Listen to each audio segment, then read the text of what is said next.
Hey there, it's Rachael here from the Workshop Whisperer, where we teach auto repair shop owners just like you to achieve business success. Now, today we are here to learn all about how to teach your team to be solutions focused.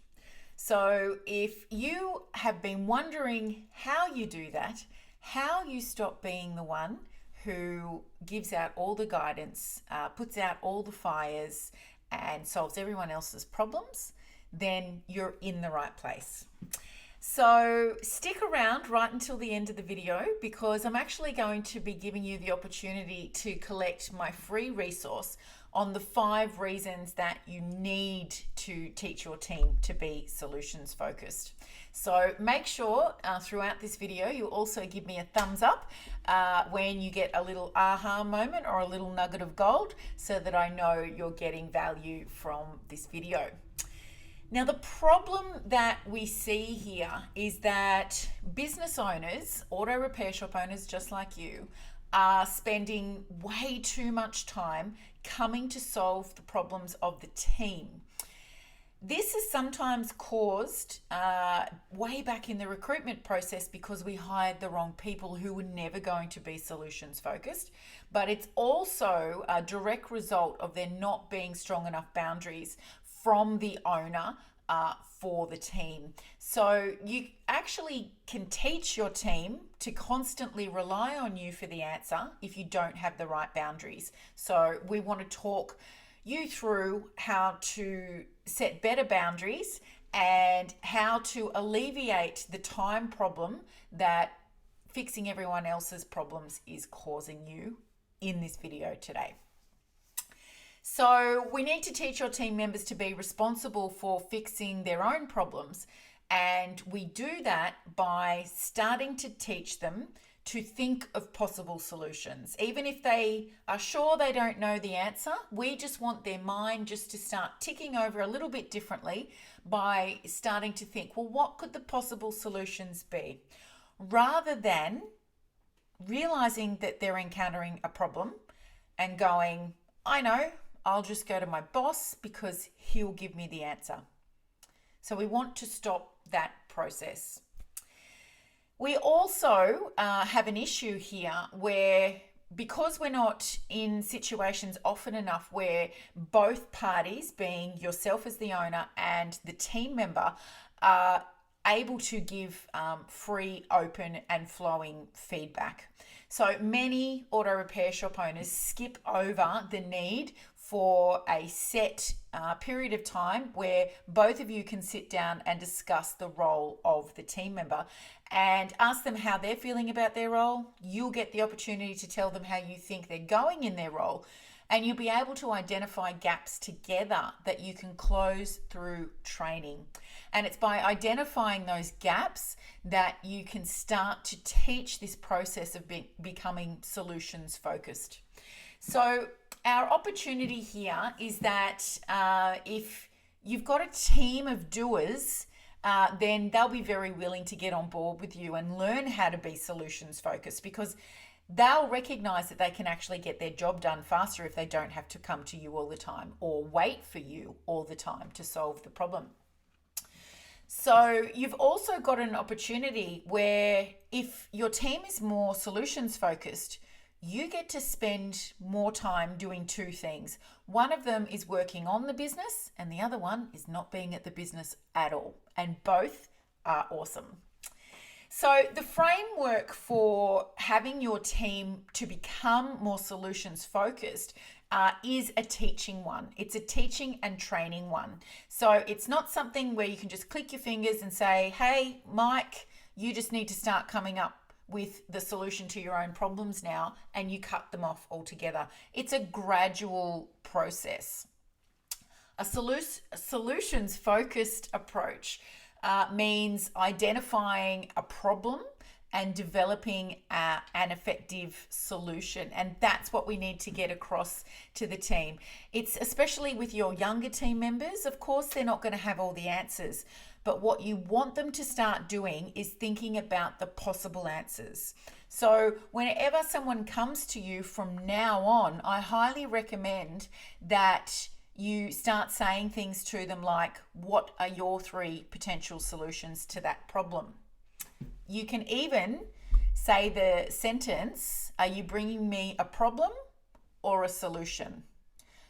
You've got to get them to be disrupted. You've got to disrupt the way they think so that they start to develop new ways for their brain to fire. And over time, you will see the ones who are capable of doing it will reduce the amount of times they come and check in with you in the first place, because they'll start to get more confident in their own problem solving ability. And they will also if they are still coming to you, they'll be more confident in the solutions they put across. Now, the ones that aren't capable of being solutions focused, they're going to stand out like a sore thumb because they're not going to make any progress whatsoever. Now, action-wise, we can actually prevent, to some extent, these non-solutions focused team members from even being in your team in the first place by putting in some more stringent processes when you go to recruit.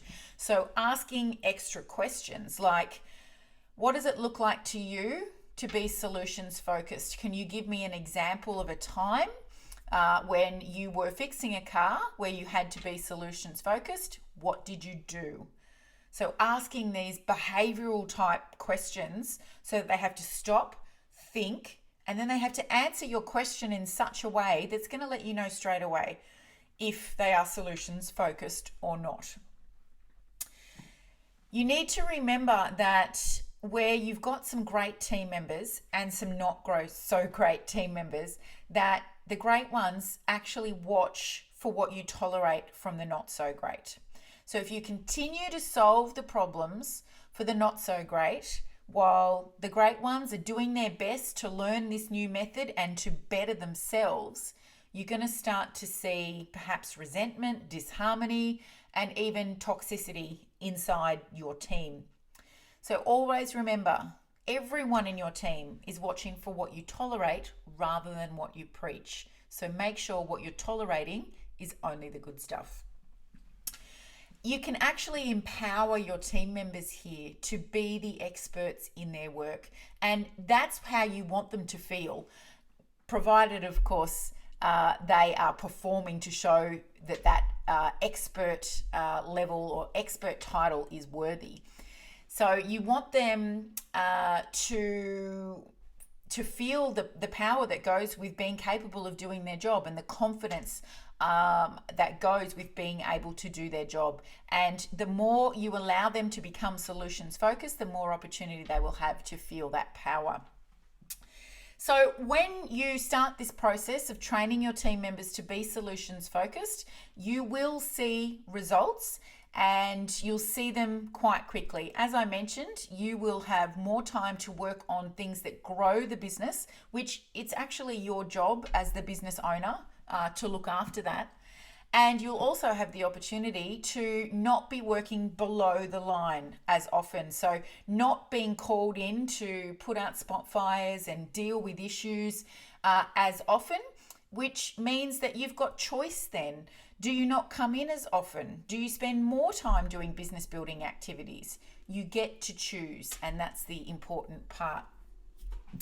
Once your team are more self-sufficient and you don't have to hold their hand through problems, then we really become a business owner. Up until that point, you own a job. And I know so many of you don't want to own a job. You want to be true business owners. So let's take the steps that we need to today to start on this process so that we can get you there to business ownership faster.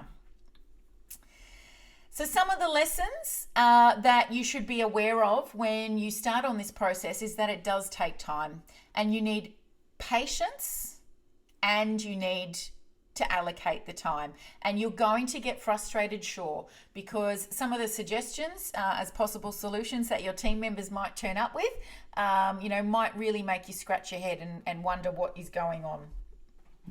So what we are really wanting for your team here is for you to give them an opportunity to be able to grow. when you don't allow them to grow in this way, to start thinking about potential solutions, if you're always feeding them the answer, you take away their ability to grow and learn. So let's not do that. I know you're probably thinking, but I can do it quicker. I can do it better. But you'll never be free from your business if you continue to think that way. So earlier in the video, I mentioned that if you hang around with me until the end, that I will give you the opportunity to grab our free resource, which is the 5 reasons that you need to help make your team's solutions focused. So if you would like a copy of that free resource, just comment solution below in the comments and we'll get that resource to you ASAP. I trust you found this useful. I look forward to seeing you next time.